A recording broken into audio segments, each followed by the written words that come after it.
Ranu is here. Rachna is here. Manpreet is here. Rachna is here. Rachna की washroom में आने तो 1 minute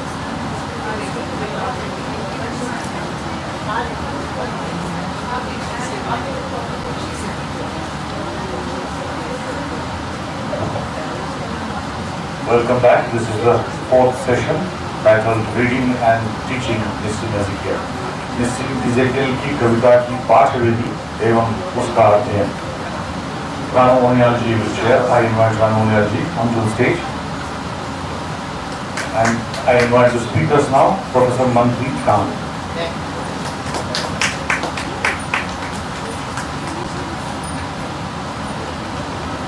Professor Manpreet Khan specializes in American literature, gender studies and writing of the Indian diaspora and has been teaching and guiding research in these areas.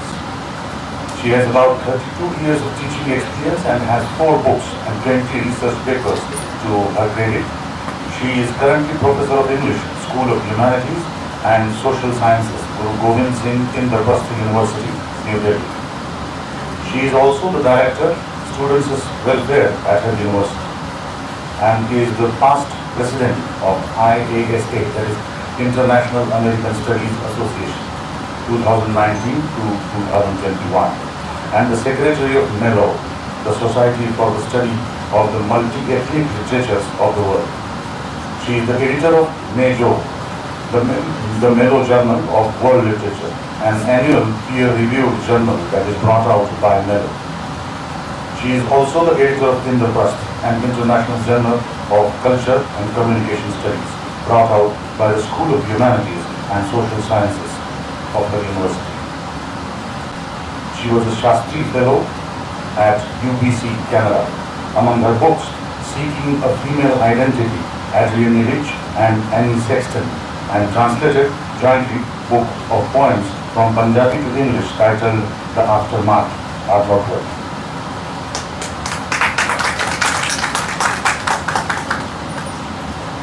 Next participant is Rachna Sethi. Rachna Sethi is Professor, Department of English at Rajdhani College, University of Delhi. She has been a recipient of Katha Award for translation from Hindi to English in 2004. She was selected to be an associate at Indian Institute of Advanced Study, Shimla, from 2013 to 2015, where she pursued research on narratives of Delhi. Her areas of interest are post-colonial literature, urban studies, gender studies, and pedagogical practices. She has presented papers and published at various national and international fora in these areas. She has co-edited Dialogues, English Studies in India, a volume of interviews where academics deliberate upon policy, practice, and pedagogy pertaining to the discipline. She is managing committee member of FORTER, Forum for Teachers of English Language and Literature, and is an associate editor of FORTER Journal. Her creativity finds expression through poetry, and she has published poems in several journals, including Indian Literature of Sahitya Akademi and the Bombay Review. Our next participant is Dr. Kalyani Rajan.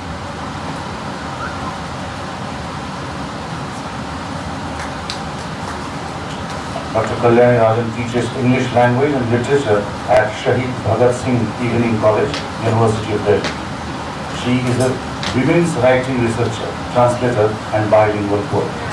And by the way, she knows Urdu, Malayalam, and of course Hindi and English. I request Ranuji to please open the session.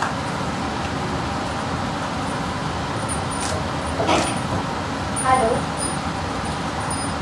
I welcome you all to the next session on Nissim Ezekiel, and we are going to discuss the reading and teaching of Nissim Ezekiel. Most all of us are teachers here, and Ezekiel is a challenge in a classroom. And here we have in our midst Professor Manpreet Bhavan. I would request you now to please deliver your talk. Each participant will take 20 minutes.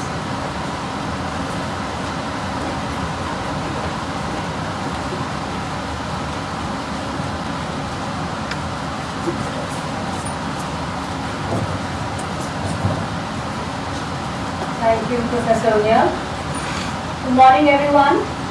And thank you, Sahitya Akademi, Mr. Srinivas Rao, Professor Manashri Lal, Dr. Krishna Kimbahune, for giving me the opportunity to be here today, particularly because I am not an Ezekiel scholar and nor is Indian poetry in English my forte, but I do have I love reading poetry and have been teaching American poetry for a considerable time now. So I will be here sharing some of my classroom experiences with you all. But before that, a little introduction, trying not to be too repetitive since we've had a lot of Ezekiel discussions since yesterday. Reading and teaching the poetry of Nissim Ezekiel offers a profound exploration into the complexity of human existence, identity, and the socio-cultural landscape of post-colonial India. Ezekiel, often hailed as the father of modern English poetry, masterfully captures the nuances of everyday life through his introspective and often satirical lens. His works not only reflect his personal experiences, but also serve as poignant commentary on the socio-political realities of his time. Born in 1924 in Mumbai, Ezekiel's poetry is marked by a unique blend of wit, irony, and empathy. His early exposure to both Indian and Western literary traditions deeply influenced his poetic style, making his work both accessible and intellectually stimulating. Through his poems, Ezekiel delves into themes such as identity crisis, cultural conflicts, and the search for meaning in a rapidly changing world. One of the most striking aspects of Ezekiel's poetry is his ability to blend the personal with the universal. His introspective poems such as Background Casually and the much-loved Goodbye Party for Miss Pushpa T.S. reflect his keen observations of human behavior and societal norms. In these poems, Ezekiel navigates the complexities of relationships, bureaucracy, and the subtle power dynamics that shape everyday interactions. Now, my presentation will comprise of two parts. One of my teaching of Ezekiel poems, the very basic 3-4 which we have in our syllabus. So of course, I did read whatever I could find in the library downstairs. And the second part would be my teaching of English and communication skills through Ezekiel's poems. Teaching of Ezekiel's poems in the classroom. Teaching Nissim Ezekiel's poetry offers teachers and students a gateway to explore various literary devices and techniques. His use of imagery, discussed in the earlier sessions, symbolism and diction creates layers of meaning that invite students and teachers to delve deeper into the text. Moreover, Ezekiel's poems provide a rich cultural context that allows students to understand the complexities of Indian society and its historical evolution. As an example, I have taken up the oft-discussed Night of the Scorpion, the poem which contrasts the superstitious beliefs of the villagers with the skepticism of the father, who uses both traditional and modern treatments. I will try not to repeat what was discussed in the earlier sessions, but some of the things which I feel I may add on to in the discussion. And this, of course, for like most of us, was a poem which, that's how I was introduced to Ezekiel way back in school, because this is the poem I think most school syllabi and college syllabi have. The poem reflects the tension between tradition and modernity in Indian society during the time it was written. The point I would like to underscore here is that the rationalism and the science, the powder, mixture, herb, and hybrid, were as helpless as the superstitious remedies offered by the peasants. After 24 hours, it lost its sting. The poem is rich in vivid imagery, a lesson in perfect economy, technical finesse and thematic richness and complexity, an exemplary Ezekiel poem. It also depicts how, like Robert Frost and Walt Whitman, Ezekiel can narrate an everyday incident to reflect on deeper philosophical insights. According to Parthasarthi, it is an example of perfectly controlled pace, follows the rhythms of sophisticated urban middle-class speech. Further, Ezekiel's keen sense of satire and irony shines through in his critiques of societal conventions and prejudices. In the poem, Knight of the Scorpion and The Patriot, he challenges blind nationalism and the superficiality of public displays of patriotism. His satire is not merely mocking, but serves as a powerful tool to provoke thought and introspection among his readers. For educators, structuring lessons around Ezekiel's poetry can involve discussions on post-colonial literature, cultural identity, and the role of satire in social critique. Analyzing poems like The Knight of the Scorpion or Enterprise can prompt students to explore themes of tradition versus modernity, the impact of globalization, and the dynamics of power and authority. Additionally, Ezekiel's poetry lends itself to comparative studies with other poets of his time, both Indian and international. Contrasting his works with those of poets like A.K. Ramanujan or Kamala Das can illuminate different perspectives on similar themes and provide a broader understanding of the diversity within Indian English literature. To talk of another poem, and it is with great trepidation that I share my views here on the poem Poet, Lover, Birdwatcher, another well-known poem of Ezekiel which addresses the task or the craft of a poet, lover and birdwatcher, and how it requires utmost patience to force the pace and never to be still is not the way of those who study birds or women. The best poets wait for words. This poem is considered one of Ezekiel's more mature poems, as is evident from the content and the form. The poem is essentially about writing poems, and at the end of the poem, the three personas merge into one, the persona of the poet, I quote, "But poets lost in crooked, restless flight, the deaf can hear, the blind recover sight." This poem left me and my students disturbed as the reference to the lover, wooing or rather chasing the beloved, does not seem to be an act of love. Rather, it seems like a predator closing in on the kill.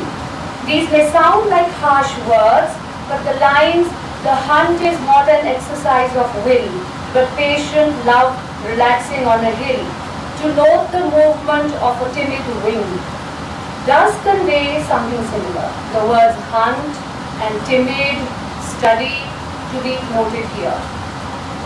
Equating courting a lady love to bird watching seems to me demeaning. Love is spontaneous and emotional and not thought out like a craft as implied in this poem.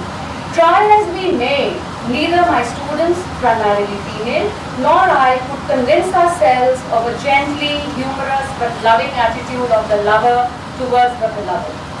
In other poems of Ezekiel too, women are seen as passive, usually in the background, accepting, ready to please. I quote, "Whenever I asked her to do anything, she was saying, 'Just now only I will do it.' That is showing good spirit." This is from Goodbye Party, and the women mostly seen without any agency. The poem, Prayer 1, ends with the lines, "Till people seem to walk like trees, and man is measure of mankind." I'm reminded of the poem Robert Schumann, or Musical Genius Begins with Affliction by Rita Dove, where she says, "It began with A, years before in a room, with a white piano and lyre-back chairs. Schumann panted on a whore on a coverlet, and oboe got its chance." The A here referring to Adam and the very beginnings of the man-woman relationship. And listening to the daddy poems, or about the daddy poem written by his daughter, which we talked about yesterday, one cannot but be reminded of Sylvia Plath's daddy poems, highlighting the colossus overarching dominating, larger than life, and intentionally avoiding the term patriarchal or feminist reading, influence of her father in her life. It would be unfair to label Ezekiel as patriarchal, as Professor Nilofer said, which is a too heavy a word for Ezekiel, and it is actually important to recognize that his treatment of female characters is complex and not merely reductive. His use of irony and a questioning tone often subverts straightforward patriarchal perspective, providing a space for questioning and ambiguity. In summary, while Nissim Ezekiel's work does contain elements that reflect patronizing attitudes towards women, possibly reflective of the societal norms of his time, it is also marked by a complexity that resists simple categorization. In conclusion to this section, where I was talking about the teaching of Ezekiel poems, I would say poetry remains relevant, Ezekiel's poetry remains relevant and compelling for readers and educators alike due to its insightful exploration of human experiences and its incisive critique of societal norms. Through his works, he continues to inspire readers to reflect on their lives and the world around them, making him a seminal figure in the landscape of Indian literature. Reading and teaching Ezekiel's poetry not only enhances literary appreciation but also fosters a deeper understanding of the complexities of identity and society. Now, the teaching of English or communication skills through Ezekiel's poems. This was probably some 20 years ago, but when I was teaching language to communication skills students, I was reminded when we were discussing Indianisms of Ezekiel's very Indian English poems, and I thought they were a perfect example to teach what should or should not be used in language. So these are poems which we all love. So and I too, each time I read them, I think I enjoy them even more. During the course of teaching communication skills to engineering students a couple of decades ago, I would refer to the very Indian poems in Indian English of Ezekiel to discuss Indianisms with the students. These poems, like somebody said, condescending yet considerate. This made the class interesting and effective, and through the reading of these poems encouraged them to read literature. These poems employ a colloquial, Indianized English which a Western reader would find strange and unfamiliar. With the help of these poems, which are Goodbye Party for Miss Pushpa T.S., The Professor, So, and The Patriot, Ezekiel has brilliantly highlighted some of the typical cultural traits of Indians. So I emphasize here cultural traits. So these are poems we usually look at not only for their language, but also how they tell us about the cultural traits of the Indians. These are poems we never tire of reading, and they bring a smile to our faces each time we read them. We can relate to them as we do hear such English spoken around us, and we seem to nod in agreement with him as we read the poems, though the response to these poems has been both of amusement and disapproval. Many readers do not take these poems seriously and are not able to see beyond the language of these poems.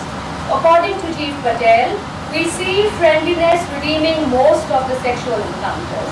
It redeems also the very Indian poems in Indian English, prevents them from becoming unkind caricatures of people who do not know the language they use. In fact, gives their language warmth and a cookie status. These poems foreground the characteristic Indian way of thinking and behavior. The rambling speech which we see in these poems, the rambling speech at a breathless tempo are characteristic of Indian speech and manners, in contrast to the more formal, controlled speech patterns of the British and the Westerners. The speakers in the poems reveal personal information voluntarily, exhibiting a lack of camaraderie or a lack of privacy, if you wish to, not much awareness sometimes of time, and a sense of camaraderie often seen in Indian society, particularly in smaller towns. The tone is conversational, And in goodbye party to Miss Pushpati, while talking about Miss Pushpa, the speaker starts to talk about himself. And I consciously will not read those passages which were read out earlier. Her father was renowned advocate in Valsar or Surat. I am not remembering now which place. Surat, yes. Once only I stayed in Surat with family members of my uncle's very old friend. His wife was cooking nicely. This was long time ago. Coming back to Miss Pushpa, she is most popular lady with men also and ladies also.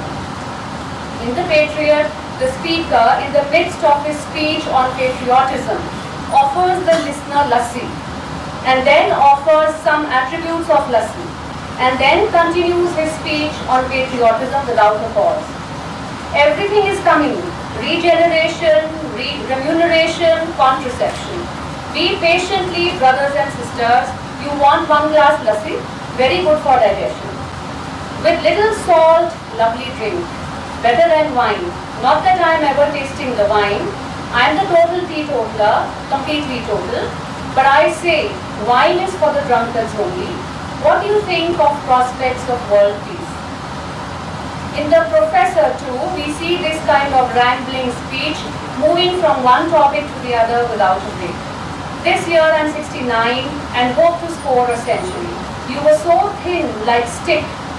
Now you are man of weight and consequence. That is good joke. If you are coming again this side by chance, visit please my humble residence also. I am living just on opposite houses that side. We also see reflected the urge to improve one's English, a post-colonial phenomenon. I quote, every day I am reading Times of India to improve my English language and an urge to boast of excellent skills in English. I quote, and my Hindi is not so good as my English, from the poem So. Some examples now of the Indianisms in these poems. The most recurring is the use of the present continuous tense where simple present tense is required. So these are very basic language errors, but well, I have listed them here. I am simply not understanding. I am not believing in ceremony. It is making me really sad, I am telling you. Must be student unrest fellow, I am thinking, and goes on and on. And the incorrect use of articles. Lend me the ears. For example, other day I find, what is wrong with soap?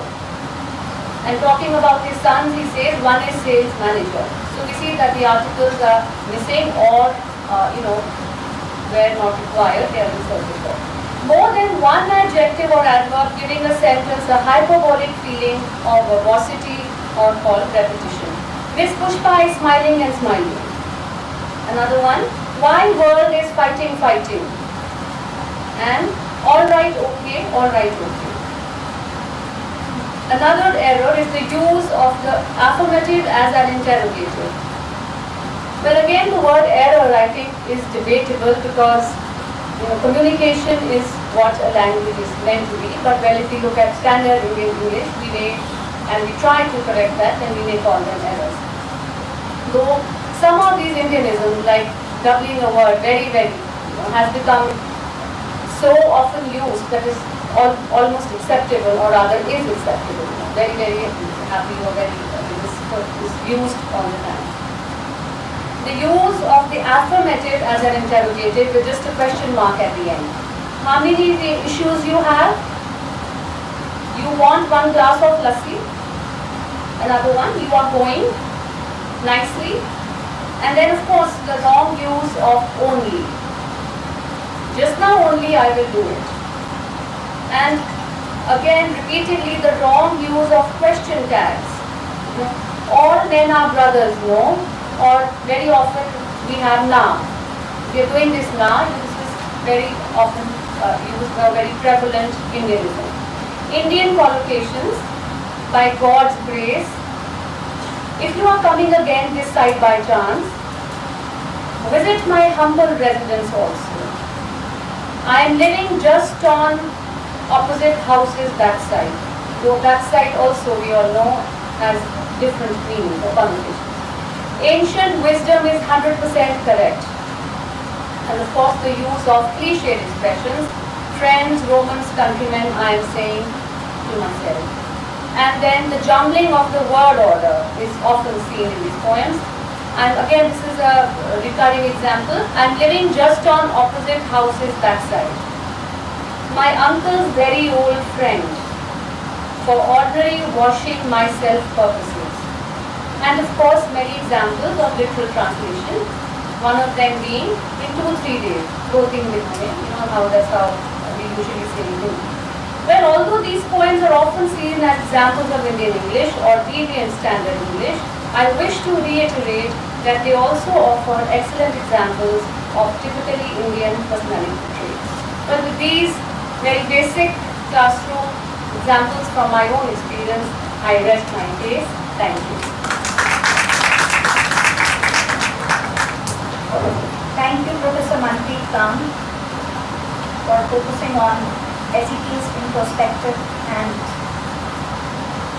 didactic writing. I would now like to invite Professor Rachna Sethi to present her paper.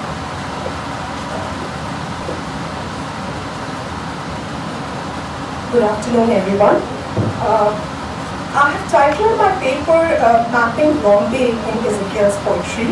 And it's through my paper I try to map not just Bombay in Ezekiel's poetry but also mapping Ezekiel in the classroom, because how do I even differentiate between the reading and teaching? They are linked together. I examined Ezekiel as a city poet with reference to Bombay. The paper explores urbanity in his poems and draws upon the works of Henry Lefebvre and Nissim Ezekiel to map spaces in Ezekiel's works. Just to give examples, we've been talking about that how Bruce King refers to the poets of the 50s and 60s as Bombay Circle of Poets. Eunice D'Souza discusses the notion of city and poets in the book of interviews, Talking Points, Conversation with Poets. And I would also like to read out a scene which is described in David Davidker's The Solitude of Penguins. It describes this animated poetic scene of Bombay as a city of poets and cafes and all-night sessions of drinking and versifying. John hammering away with one finger at his typewriter in Sargent House, Nissim spinning his demotic verse in coffee houses and poets' cafe. Now what we see through these instances is centrality of Bombay in Ezekiel and his contemporaries. The city provided the backdrop to their writings.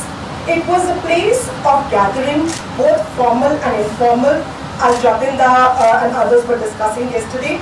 It is significant to note that Bombay poets worked collaboratively, reading and commenting on each other's works.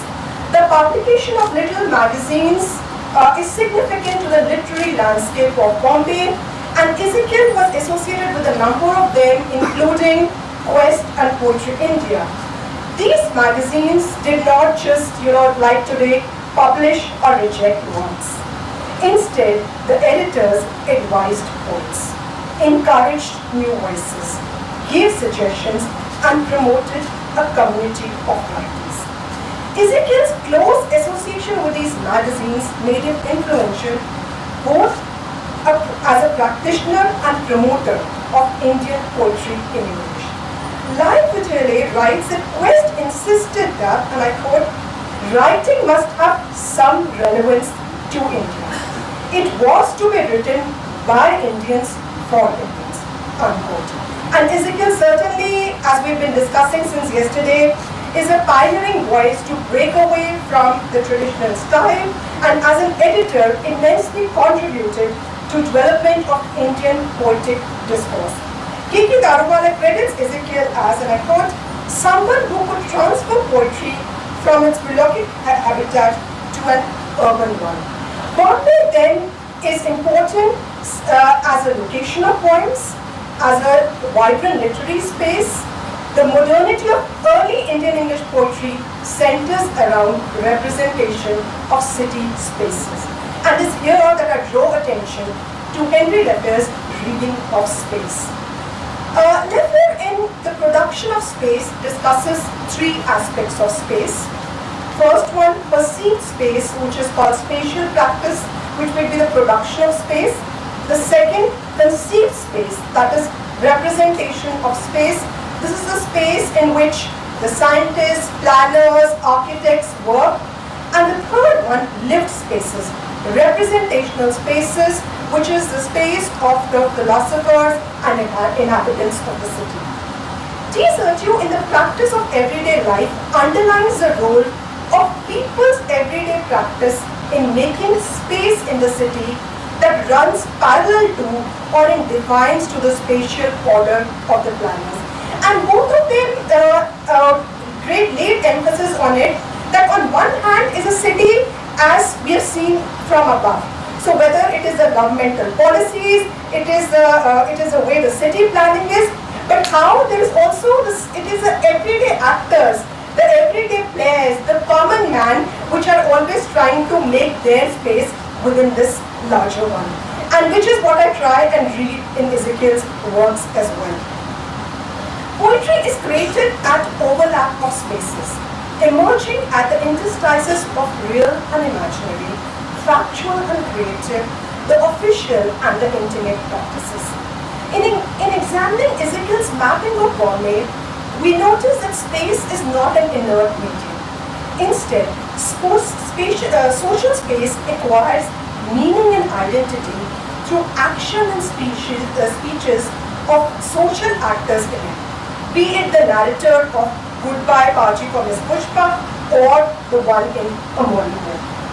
The poets observe and write about the lived spaces of living, the micro-histories of characters, the distinctive registers of speech, the particularities of dress, and the idiosyncrasies as enacted in space.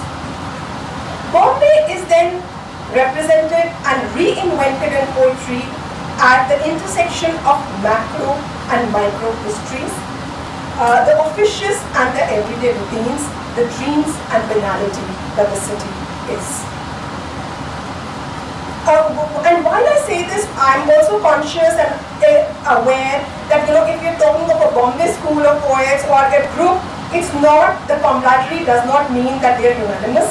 It does not mean that there are no differences, creative, ideological, but what is agreed upon is that despite this, and I quote from Analikar, the poets were united in the struggle to create a new modern idiom for English poetry in India. Ezekiel's early work modeled on, as we have said, that he brings in this modern voice, the influences, strong influences of Eliot and Auditorium's work. But what we also see is that the earliest poetry barely pays attention to Bombay city. But over the years, one notices a change. His poetic gaze turns towards variegated social spheres of Bombay. Ezekiel's first collection of poems, A Time to Change, was published while he was living in London in 1952. The title suggests a thematic departure from the earlier literary practices. The poems in the volume reveal the young writer's anxiety about the role and responsibility of the poet. To give an example from a poem titled The Double Honor, it seems to be about this erosion of humanity within the metropolitan crowd. There is a prevailing sense of spatial and social dislocation. Ezekiel's early London poems suggest a pervasive anxiety surrounding the city. There is a sense of detachment from the common world. His biographer Rao writes that Ezekiel was, and I quote, a spectator, not a player during those days, unquote. And Rao notes that the young poet, while he took part in the cultural events of London, but somewhere he also remained apart, as if he is not immersed in the scene of Bombay. So what I'm saying is you're there, you're observing, but it is not an immersive experience of the city. When Ezekiel returned to Bombay in 1952, India has gained independence. The city is at the center of India's drive to modernization, and the city is supposed to be this natural, symbolic, imaginary of the possibilities of a modern socialist secular nation. If this is the narrative which has been created by the state, how do you offer alternative realities to that? Ezekiel's collection, 60 poems and the third, can be read as tentative explorations of what it meant to be a poem in modern Bombay in a newly independent nation. There are few direct references to Bombay in this poem titled A Poem of Dedication. It is narrated from a self-consciously isolated position of basement rooms with a patch or two of green, a bit of sky, children heard but never see. Look at the lack of, though the location is Bombay, but still it's not an absorption into the city. There is a sense of almost the self-imposed exile and distance from the city. To quote from another poem, Conclusion, a passive role is assigned to women, trees, tables, and so on. And I read 3 lines from there. Remain and reflect the oblique light of mind directly, not from a distance, but like a mirror on the kitchen wall. Here the material surroundings are configured onto a mirror. Focus suggests that the trope of the mirror makes the space simultaneously real and unreal. And I quote, the mirror is after all a utopia, since it is a placeless place, unquote. It enables me to say where I am absent. There is tentativeness about identity in these poems, searching for meaning and voice to suit the context of the city. In an interview with Eunice D'Souza, Ezekiel spoke about this, and he felt that only from the publication of The Unfinished Man in 1960 that he feels that he was beginning to come to terms with Bombay. And rather than the lone narrator retreating inside buildings and basements in a poem to dedication, I want to quote from this poem, The Urban. Look at the change, because here the imagery and tropes are taken from the city. The city, like a passion burns. He dreams of morning walks alone, and floating on a wave of sand, but still his mind, its traffic burns. Away from beach and tree and stone, to kindred clamor close at hand. The city, as you can see, there is a change. It starts becoming central to his work, and there is an engagement with the realities of the surroundings. His thoughts take on the form of traffic turns. Look at that imagery. John Hamid writes that by the time Ezekiel wrote The Unfinished Man, and I quote, he had moved beyond a modernist, London-centered vision of the city towards a more local, if equally metaphorical, representation. Unquote. And in the same vein, if we look at another poem, A Morning Walk. Barbaric city, sick with slums, deprived of seasons, blessed with rains, its hawkers, beggars are in lung, procession led by frantic drums, a million purgatorial lanes, and a childlike masses, many tongued, whose wages are in words and crimes. The poem displays what Ramazani considers to be a post-colonial poet's ability to bring together different cultural influences. The poet is simultaneously aware of his limitations, of his fragmented view, and his powerlessness in addressing the problems. And yet, he expresses his commitment to the city, and I quote, where fame is cheap and he belongs an active foe. One finds conflict in Ezekiel's poems between dominant preconception of the city as an inclusive and idealized locale, and on the other hand, what Lefebvre calls the lived social dimension. His poetry critiques the social inequalities in Bombay, of the city being both a city of dreams and squalor. Ezekiel interrogates the city imaginary of gender equality and secular inclusivity, undermining the conceptualized narrative, the grand narrative of Bombay as a secular, modern, and progressive space. He is increasingly concerned specific places. And and this becomes interesting because on one hand are poems which are based on the streets.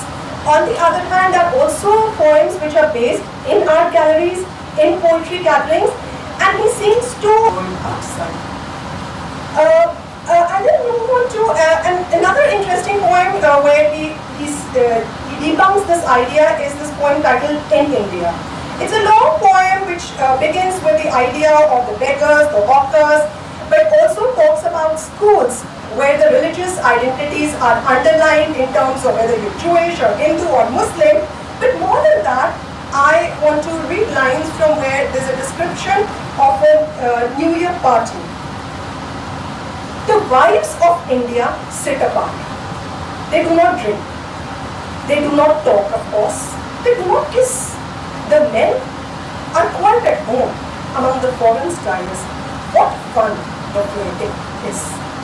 Urban modernity then operates differently and unequal even within the same room for men and women. And the passive roles are assigned to these wives of India. Clearly, modernity and equality is illusory for them. It's something which is still elusive for them, which men seem to take for granted. It's important that this poem is published in the same year as his essay Naipaul's India and Mine. Both published in 1965, which was referred to by more than one person yesterday. And what in his critique of Naipaul, what he's underlining is that writing should seek a material, historic and contextual understanding of problems in India, uncovering actual conditions and situations. So the essay, while critiquing Naipaul, is also making a case for more detailed, nuanced, observation accounts of the everyday in India. You can't talk about India by being separate from them, and which is what one feels his poetry begins to articulate. What we see is a growth where there's an increased concern for the specific social environment of the city. His works like Hymns to Darkness, later his Psalms, he increasingly draws upon events from Bombay. In a poem, Bilas wrote he's aware of the disenfranchisement of women. It demonstrates the proximity between poverty and privilege in Bombay. In repudiating the conceived image of Bombay as an inclusive and secular city, and by focusing on examining particular middle-class spaces of neighborhoods and areas, Ezekiel's later poems come closer to engaging with what Lefebvre calls as lived space. His poems bring forth an alternative incarnation of Bombay, one that is alert to the fact that the city is experienced differently by people depending on their circumstances, class, gender, and so on. And this becomes notable also in very Indian poems in Indian English which have been referred to just now. I will not be reading anything from the Night of the Scorpion, but what I want to get to is one anecdote. Nissim Ezekiel's son, Elkanah, says that when he was in 10th standard in Centenary school in Bombay, his father was invited by his teacher to talk about his work. Ezekiel wasn't carrying any of his work. So one boy just stood up in class and gave him Night of the Scorpion. So here he talks about his father, the poet, reading the most popular, the most anthologized, and look at it from all these decades. A poem which is forever in the syllabus, but unfortunately is no longer part of the English honors syllabus now. And what we now have are in the due English, in the due syllabus, we have two courses which still have Nissim Ezekiel. These are GE courses, English language through literatures and Indian English literatures. In both the courses, the goodbye party figures, and it becomes a struggle and a challenge when you're trying to teach the poem to non-honor students. How do you tell them that what we keep marking in the scripts and telling them this is incorrect English, here is a canonized poem which is written in that incorrect English, non-standard English. So how do you bring out the irony of it and the purpose behind the poem? Most critics have labeled these poems as satirical.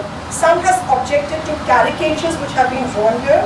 C.J. George calls it a, and I quote, hilarious mimicry of the type of English proudly spoken by the ill-educated or half-educated Indians. Ishaq-Ullah Ahmed writes that Ezekiel was, and I quote, a keen observer and got intrigued by the way English was being used by a large number of Indians. These poems have an extremely realistic presentation of variants of English, which relates to my previous point that when I'm reading Ezekiel as a poet of the city, in these poems also, what he's bringing in the various registers of the speech in the city. And you know, when there was so much attack, Ezekiel also had to give explanation, and he insisted to D'Souza that he was not sneering. Reiterated that the intention was to capture the ways in which language is used on the streets of Bombay. And it again reminds me of Lefebvre's another work co-authored with Catherine Regulier, where he discusses the concept of rhythm analysis, where they encourage the urban researcher or rhythm analyst to immerse themselves in the immediacy of the city, urging them to abandon the traditional methodologies and instead learn to listen. And you know, this I've heard from people who work on the ground say that, you know, even in a city like Delhi, go outside, listen even to the Hindi which is being spoken, say in a metro or on the street by a rickshawala. You have to be attuned to the different registers. I want to argue that this point demonstrates growth in Ezekiel's understanding of the city. There is a perceptible change in which the narrative views the city, from the alienation experienced in the double horror, to basement rooms in a poem to dedication, to traffic turns in urban, to immersive oneself in sounds and rhythms of good comfort. The very Indian poems in Indian English can be seen as attempts to depict the dynamic social exchanges taking place in the city. Rather than viewing them as mockery of a certain class, and which is what has to underline to the students, they can be viewed as giving representation to a class that is generally marginalized in Indian country. These poems reiterate Ezekiel's commitment as a poet of everyday lived experiences, who gives representation to a wide social group. In locating his poems both in art galleries and on the streets, Ezekiel recognizes that city is, as I said, experienced differently depending on your gender, class, religion. The promise of modernity that the city offers is undeniable. The state's projection of Bombay as a secular, modern and liberal city is undermined in many of these poems. When uncovering the uneven distribution of wealth and power, Ezekiel comes to a kind of acceptance of the city, which he calls my backward place. Thus, Bombay is mapped in its varied spatiality and linguistic concerns in his poems. Thank you.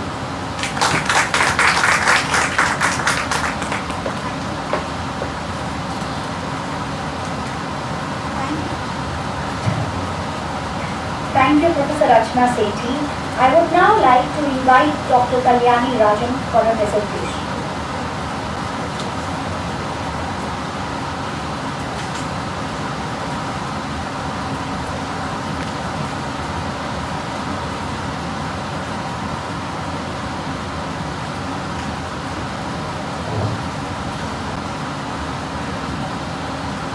Thank you so much, Ranuma. Professor Malashri Lal, Professor Anisur Rahman, Professor Manju Jaitra, Dr. Lakshmi Kanan, who was here with us, Session Chair Professor Ranu Onyal, and all the eminent scholars present in the gathering.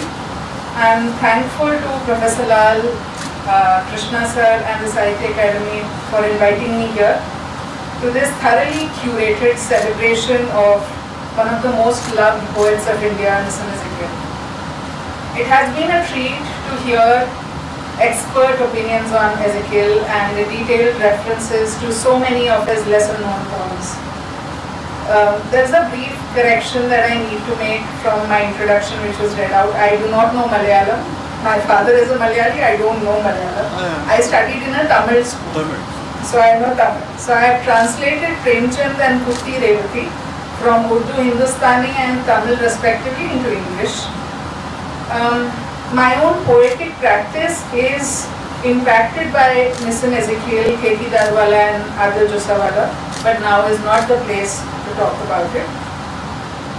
I am happy to discover that in addition to being the youngest presenter here, I also bring a unique experience of teaching Ezekiel exclusively since the past 15 years to undergraduate students who do not have literature major specialization at all and who are not examined at any juncture on literary knowledge. A lot has been said through the deliberations in the course of the past 1.5 days via 4 key sessions. I say 4, including the inaugural session, excluding the present session. We started with Nissim Ezekiel and Indian poetry in English, the tributes and poetry reading, to new directions in Indian poetry in English, which has culminated in this session titled Reading and Teaching Nissim Ezekiel. And I thank Mala ma'am for this because 2 months ago when we had this discussion and she said, I want to bring in practitioners from the classrooms where these poems actually thrive. I said I would love to share my experience because I have taught Nissim Ezekiel in different contexts. We have carefully gone through most aspects of Nissim Ezekiel's personal life, his birth, the marginalized status of his community, the Bene Israel community, his childhood, his youth, his adulthood, his marriage, his offsprings, his occupation, his social circle, his finances, his leisure, his illness and his subsequent death, which left a mammoth void in its scheme of things for Indian poetry in English. That Nissim Ezekiel is one of the most remarkable poets of his time, who not only took the vocation of the poet quite seriously, while pushing forward the necessity for Indian English poetry to sever ties with the high romantic styles of the West, imitated ad nauseum by his predecessors, while forging a unique, more authentic diction of one's own. Ezekiel undoubtedly took his efforts towards assisting and mentoring younger poets quite seriously, and at the same time he was driven by an acute sense of social engagement with the city and the country of his birth. I have a very small quotation from this poem called Something to Pursue, where Ezekiel says, "The preparation for the art is necessary. There is a way, emerging from the heart of things. A man may follow it through works of poetry, from works of poetry, or from poetry to something else." These lines refer to the development of the creative craft, and at the same time I'd interpret it as pursuing the way to be an indication towards engaging deeply with one's surroundings and striving towards betterment. I would like to offer a disclaimer at this juncture. My experiments with Nissim Ezekiel are highly subjective and are tailored to fit into my pedagogical strategies for maximizing learning for my commerce and non-English major undergraduate students. It is essential to note that the target audience inside my classroom is what is known as Gen Z.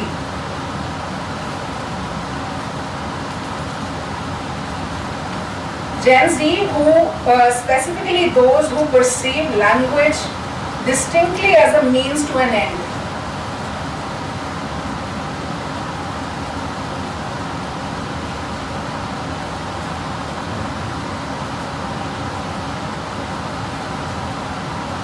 who specifically perceive language as a means to an end, and they do not seek to pursue a study of literature for its philosophical, aesthetic, or even humanistic purposes. The particular location of my off-campus college within the University of Delhi means that most of my classroom comprises of students from the interiors of Haryana, Uttar Pradesh, Himachal Pradesh, Madhya Pradesh and Bihar. Students who have grown up in conservative households which are deeply suspicious of the English-speaking world and the perceived, within quotes, libertine tendencies of the, within quotes, Western culture that the language seems to carry for them. There are proverbial contrary pulls for the students to make it big in the urban modern city while remaining rooted to the rural traditional ethos, for the want of a better phrase. These highly intelligent and focused students need only to ace their placement interviews and get jobs in well-paying multinational corporate houses. Worldwide, humanities departments are facing a cut in grants and funding, with the perpetual question being raised regarding the relevance of literature departments within the increasingly profit and capital-oriented work requirements. The United Nations Sustainable Development Goals also require language teachers to become a part of the solution to aid in making education more practically oriented, profitable, towards optimum development and sustenance of humankind. And as an English literature and language teacher practicing in these times, I am required to make a meaningful contribution to the exercise. We at Delhi University find the teaching of English refashioned to an optional paper only for the majority of students, except the English literature majors, which are very few in number. My relevance as a literature teacher at my workplace then relies heavily on keeping my flock together, so to say. And hence, I find refuge in the concept of teaching English language through literature, which Rachna also referred. And Ezekiel proves to be a unique kind of savior for my classroom teaching strategies. For my students, the category of Indian poetry in English is a well-established given, and they are least interested in understanding its evolution or ever becoming literary practitioners themselves. Yet, they do need to see how humanities is relevant to their careers, and literature can impart useful knowledge without being pedantic or dry or formulaic. For these students, the concept of Indianism, colloquialisms, and purity of language is largely redundant, useful only to the extent of furthering business negotiations and a simple statement as well as documentation of facts. I use Nissim Ezekiel's poems to deliver valuable lessons in communication, in particular soft skills and emotional intelligence. I have arrived at this methodology after a decade of analyzing and tweaking my classroom deliverables in a way that the students still see the worth in being taught communication and language by a literature professor instead of a commerce professor who could potentially compress the entire semester-long coursework into 1 hour-long capsule of not more than 20 to 25 PowerPoint slides, dissociated from the spirit of interpersonal humanities, interaction, and on the whole, literature. In this sense, poets like Nissim Ezekiel serve a much larger purpose, which I dare say would have never crossed their minds, of being taught to preserve the integrity and sanctity of the English literary discipline itself. Inside my classroom then, I am able to tap into my different competencies.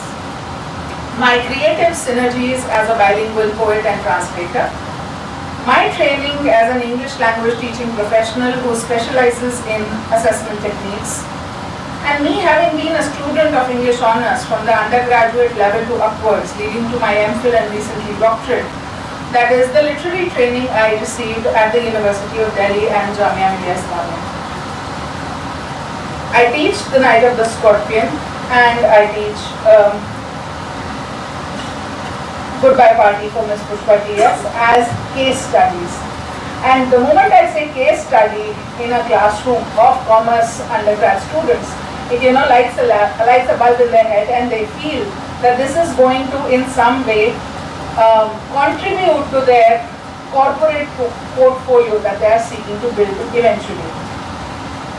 I teach for the Night of the Scorpion, I teach them scientific method through this form. Scientific method relies on 7 steps: question, research, hypothesis, experiment, data analysis, conclusion, communication. So when they read the poem, what happened, how it happened, what kind of problem solving techniques were used in order to come to resolving the issue, and it succeeds. I mean, invariably I am able to bring them to the table in terms of reading the poem, which is short, which is manageable within the 45 minutes of the classroom period that I have. And before I start actually discussing the poem, I give them a series of questions, and I'm sharing those right now. So for starting the dialogue, I start with, who is the speaker? What circumstances have given rise to this kind of a poem? What is the situation that is being presented? And who or what is the intended audience? What is the tone? What form, if any, does the poem take? How is the form related to the content in this poem? Is sound an important active element of this poem? Does the poem spring from an identifiable moment, historical or personal? So this is also about activating their own personal memories, their family memories of a similar incident that may have been.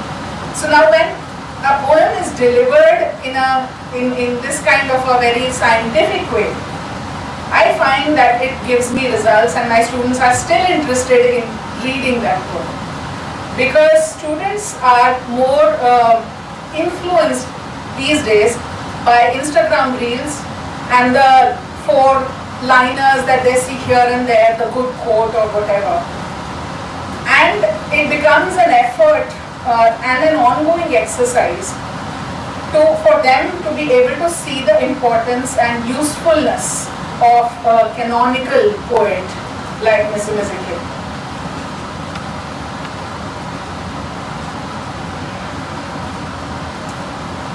And with, I also teach my commerce major students about corporate storytelling. Corporate storytelling, which is the art of using stories to convey a company's brand values, mission and vision in a way that it resonates with its target audience. Nissim Ezekiel would never have thought that he'll be taught as a tool of corporate storytelling. I tell these students, I'm able to, through a set of activities, these students are able to understand that leadership roles in corporate houses will need them to ace storytelling and marketing skills. These are the students who are referring to a plethora of self-help books and podcasts by social media influencers. They would sooner approach Reddit and Quora to facilitate their career progress.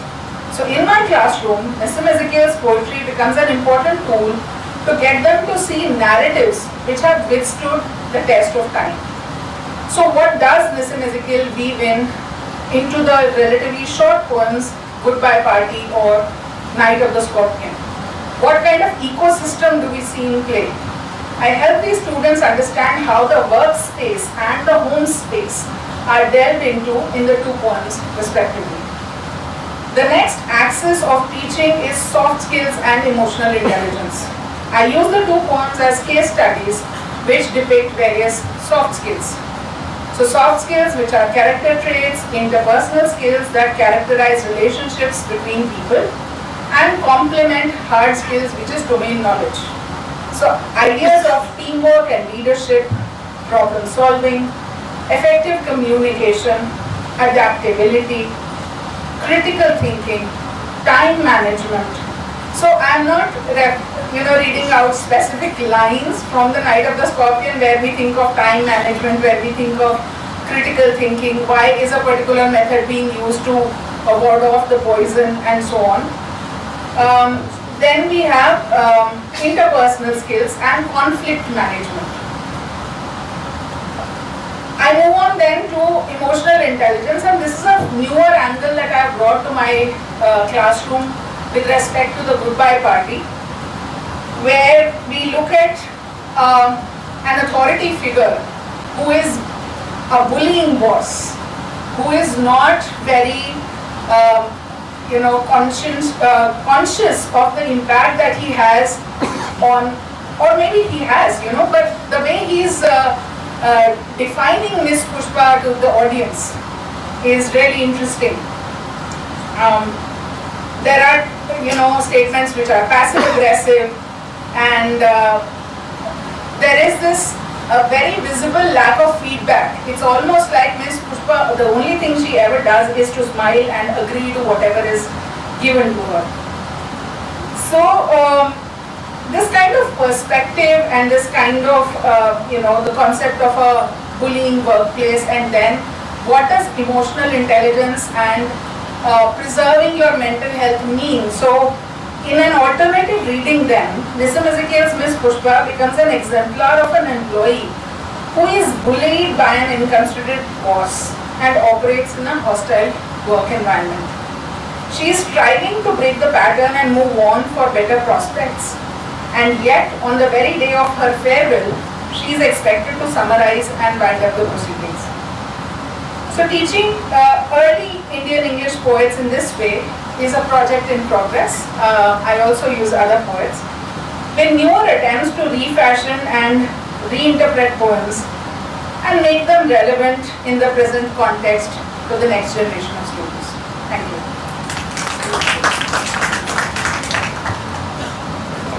Thank you, Dr. Kalyani Rajan. The floor is now open for questions or any suggestions. You see, we've had 3 wonderful papers on reading and teaching. Nissim Ezekiel, a poet who's very close to our hearts.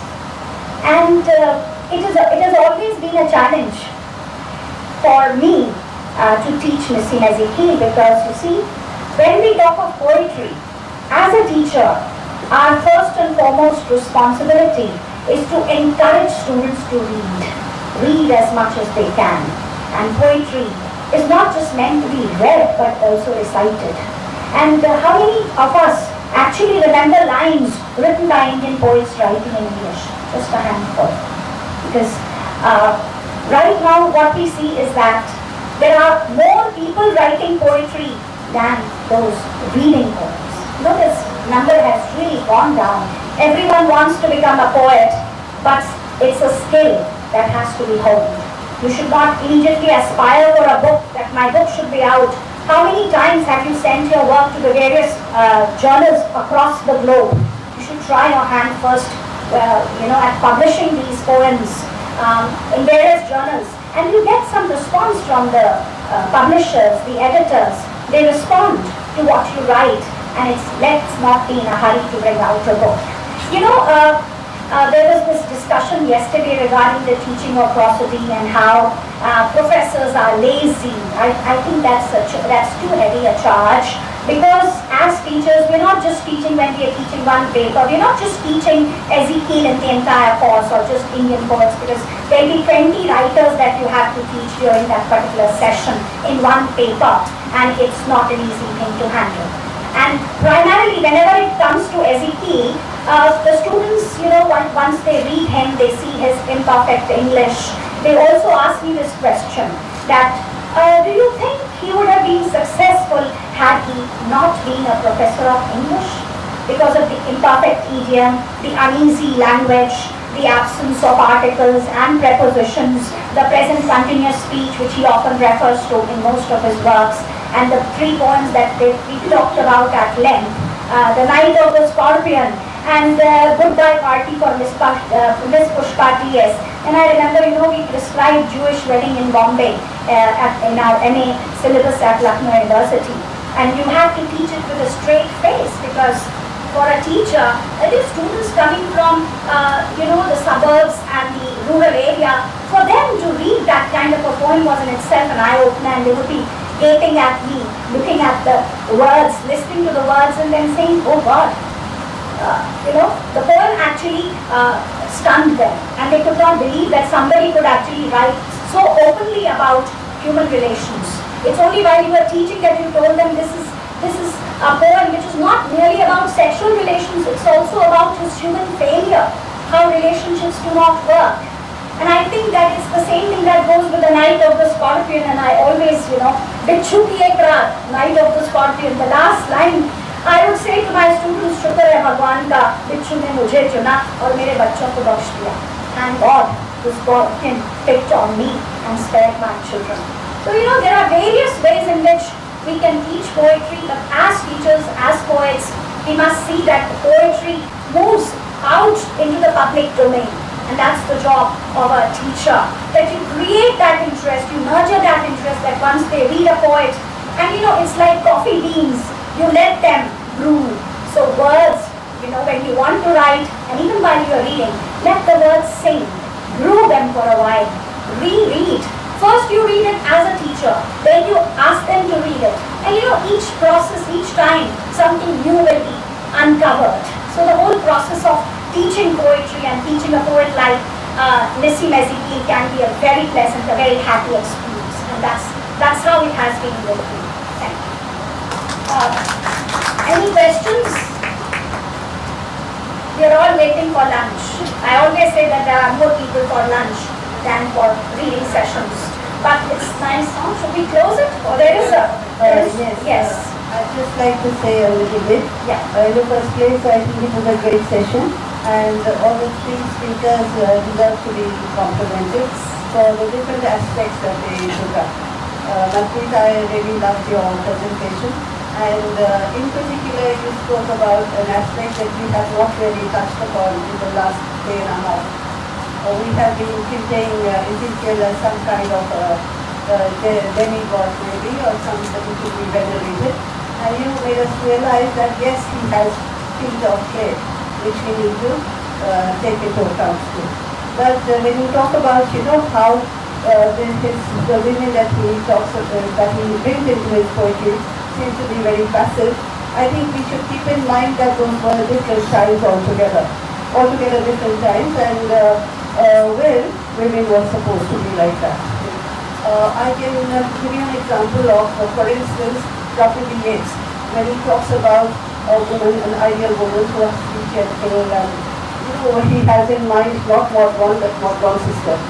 So, when I first read that poem, I felt yes, he's saying the right thing.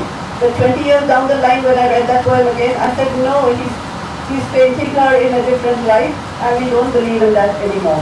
So Ezekiel was writing at a particular time when, the kind of thing, the way he portrayed women was the dramatic.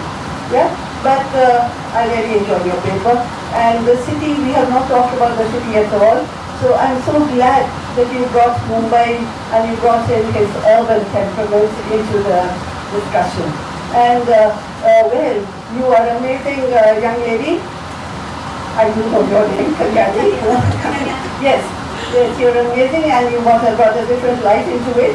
But literature as such is being swamped. It is being crushed by the other disciplines, technology and artificial intelligence and so on. But we don't have to give way. We don't have to give into it. We still have something left in us. We still have to fight and make our own place. So you don't have to do things like data analysis and so on and so forth, when you teach poetry. And another thing, you see, we are all teachers, and our job is to, I will teach you, you will teach others, and so on, keep the lamp burning. And one thing that I'm very particular about, and anybody who gets onto the stage when I'm organizing something, I tell them, if you say poem as poem, you get off the stage immediately. It is poem and not poem. Thank you very much. Any comments? Thank you for your observations, ma'am. Well, I would still like to say that even set in those times, there have been writers who would give us the, a woman's resistance in some way or the other. So we could see the resistance, but here we don't. In fact, if we do hear the voice of the woman, for example, in the Scorpion, it's again the same sacrificial, mother who says that the motherly love, that I'm glad the Scorpion picked on me and not my children.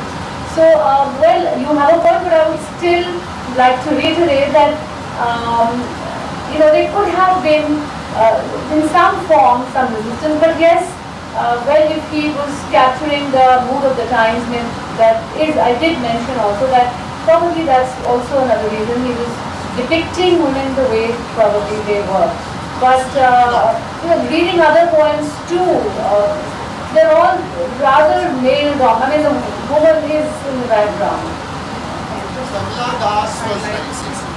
Maybe D'Souza was writing. 1980s was like the biggest time for female liberation movements. That can't be his excuse. That it was of his time. The times were feminist. Manju ma'am, thank you so much for your comments. I'm not doing data analysis in the class at all. I'm very cleverly using these labels inside the classroom to sell literature. And in a way that, because I teach 700 students a semester, and these are students who, it's a commerce major college. I'm also happy to tell you that these are students who come back to me for LORs, and they are going to London School of Economics and elsewhere, and they are showing the projects that they've done in my classroom, the activities they've done in my classroom. And the idea is to also adapt and refashion and keep these poets relevant to these students in a way. I mean, of course, Ezekiel never thought of a workplace which had no space for mental health and bullying and all those things. Those were ideas not thought of or not highlighted back then. But in the post-COVID world, these are concepts which are immensely relevant to my students who are going into workspaces and who are going to tackle these situations where their first instinct is also going to be to keep quiet and to just keep bearing it and never raising a voice or never trying to make a change. So as using these as examples through which they can understand about and also get some kind of a familiarity that this is something which is there, which has been there, and now what can we do about it?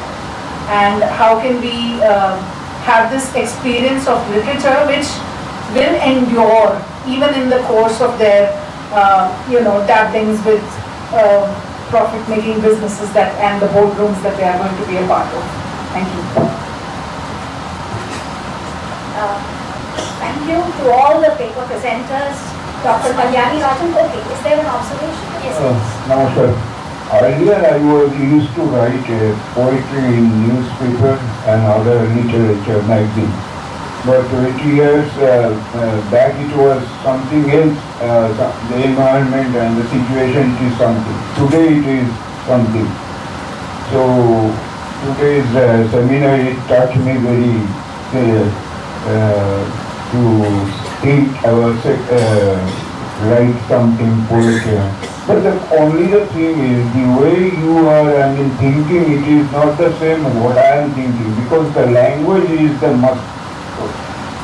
Unless and until I could go through them in a very systematic way or the language in a deep way, so that I can write the poem and poetry. Thank you. Well, it has been a wonderful session with a diverse range of themes that were discussed by the three participants here, Dr. Kalyani Rajan, Dr. Rachana Sethi and Dr. Mantri. And one thing that becomes clear is that Ezekiel is not just an ordinary man, he's a poet of abundance. There is a wide range of issues that one can find out in Ezekiel, and that's the whole purpose of the seminar, is that once we go back home, we pick up Ezekiel once again and we try and read what he's been trying to say in the past. Thank you very much for being here, and thank you to all the participants, to all the paper presenters. Thank you. Thank you.